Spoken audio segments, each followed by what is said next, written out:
Welcome to my channel. இன்னைக்கு நம்ம சேனலில் என்ன பார்க்க போகிறோம்னா வேர்க்கடலையை வச்சு ஒரு சூப்பரான மசாலா வேர்க்கடலை எப்படி செய்யறதுன்னா பார்க்க போகிறோம். இது செய்கிறது ரொம்ப ரொம்ப ஈஸி. மழை சீசனில் குழந்தைங்களுக்கு ஈவினிங் ஸ்நாக்ஸை எல்லாமாவும் செஞ்சு கொடுக்கலாம். வாங்க இது எப்படி செய்யறான்னு பார்க்கலாம். வீடியோ பொறுத்த முன்னாடி மறக்காம சேனலை சப்ஸ்கிரைப் பண்ணிக்கோங்க, லைக் பண்ணிக்கோங்க. வாங்க வீடியோக்குள்ளே போகலாம். இந்த மசாலா கடலை செய்யறதுக்கு நான் பச்சை வேர்க்கடலை தான் எடுத்திருக்கேன். ஏன்னா நம்ம எண்ணெயில் போட்டு பொரிக்க போகிறோம் அப்படிங்கிறதுனால பச்சையாக இருந்தாலும் ஒன்றும் பிரச்சனை கிடையாது. நான் 1 கப் வந்து பச்சை வேர்க்கடலை எடுத்திருக்கேன். இதில் நம்ம என்னென்ன சேர்க்க போகிறோம் அப்படிங்கிறத ஒவ்வொன்றா பார்க்கலாம் வாங்க. இப்போது நான் 1 கப் வந்து கரெக்டாக பச்சை கடலை எடுத்திருக்கேன். இடிக்கல்ல கொஞ்சமாக சோம்பு வந்து நல்லா 1-2 இடித்து எடுத்துக்கோங்க. இப்போ இந்த நிலக்கடையில் 1-2 இடித்த சோம்பு சேர்த்துக்கோங்க. இப்போ பொடியாக நறுக்குன கருவேப்பிலையை போட்டுக்கோங்க. இது கூட கொஞ்சமாக தனி மிளகாய் தூள், கொஞ்சமாக இஞ்சி பூண்டு விழுது. இப்போ இதுக்கு தேவையான அளவு உப்பு,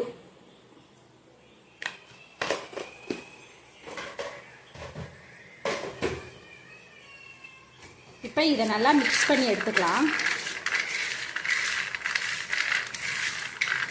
எனக்கு வந்து இஞ்சி பூண்டு விழுதில் வந்து கொஞ்சமாக தண்ணியாக இருக்குது, அதனால் நான் தண்ணி தெளிச்சுக்கல. உங்களுக்கு ட்ரையாக இருக்க மாதிரி இருந்துச்சுன்னா லைட்டாக தண்ணி தெளித்து பிசைஞ்சுக்கோங்க.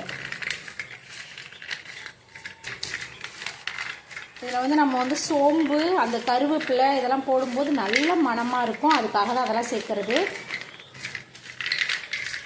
இப்போ இந்த அளவுக்கு பிசைஞ்சு எடுத்துக்கோங்க. இப்போ இதில் 2 டேபிள் ஸ்பூன் கடலை மாவு சேர்த்துக்கோங்க.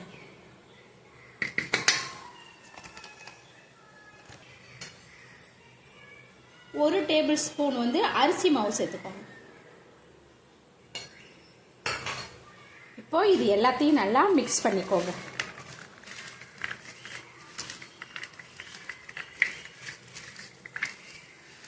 இதில் வந்து நம்ம தண்ணி தெளிக்க வேணாம். நம்ம ஏற்கனவே இஞ்சி பூண்டு இதெல்லாம் சேர்த்துருக்கிறதுனால நமக்கு என்ன ஆகும்னா, நம்ம சேர்த்துருக்கிற அந்த ஈரத்தில் வந்து நம்ம சேர்த்துருக்கிற மாவு வந்து நல்லா மிக்ஸ் ஆகிடும்.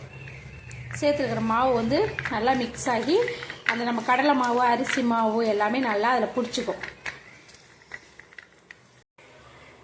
இப்போ நம்ம கடலை வந்து மசாலா தடவி ரெடியாக இருக்குது. இதை நம்ம எண்ணெயில் பொரிச்சு எடுத்துக்கலாம். அதில் எண்ணெய் சேர்த்துக்கோங்க. எண்ணெய் வந்து ரொம்ப கொதிக்க வேண்டியதில்லை, ஒரு மிதமான ஹீட்டில் இருக்கும்போதே போட்டு எடுத்துக்கலாம். ஏன்னா நம்ம உள்ளே வந்து பச்சை கடலை போட்டதுனால கொஞ்சம் மிதமான ஹீட்டில் இருந்தால் தான் உள்ளே உள்ள கடலையும் மசாலா கூட நல்லா வெந்து வரும், அதுக்காக தான். இப்போ நம்ம போட்டுக்கலாம்.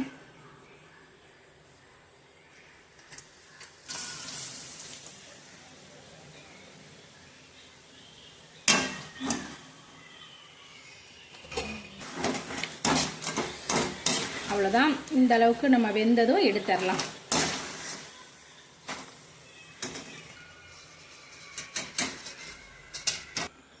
இப்போ இதில் கொஞ்சமாக கருவேப்பிலை பொரிச்சு எடுத்துக்கலாம்.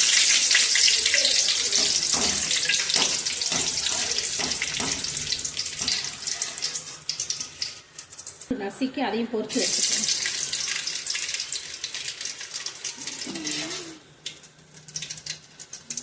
அவ்வளோதாங்க, நம்மளோட சூப்பரான மசாலா நிலக்கடலை சூப்பராக ரெடி ஆயிடுச்சு. நம்ம வறுத்த அந்த கருவேப்பிலை பூண்டு இதெல்லாம் சேர்த்து சாப்பிடும்போது டேஸ்ட் அட்டகாசமாக இருக்கும். இப்போ நம்ம டேஸ்ட் பார்க்கலாம். சவுண்டு கேட்குதா உங்களுக்கு?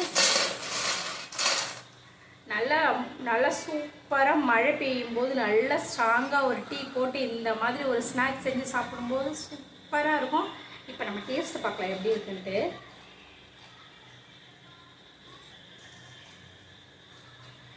செம்ம சூப்பராக இருக்குது. கண்டிப்பாக ட்ரை பண்ணி பாருங்கள், உங்கள் குழந்தைங்களுக்கு ரொம்பவே பிடிக்கும்.